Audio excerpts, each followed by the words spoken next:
عشق ما در چی؟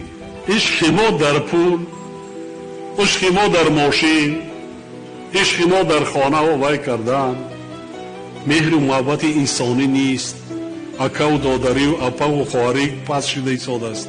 حتی فرزند پدری هم کاسته شده ایستاده است. یک شاد بودن در کار، یک بریدنان نان خاک باشد آبی خنک، چهره کشاد داشتن مادر کرد. مردمی تاجیک، خلق تاجیک از ازل مهمان نواز است، مهمان دوست است. زندگی مای شما در هیچ زمان، در هیچ حالت، هیچ وقت روح افتاده نشوید.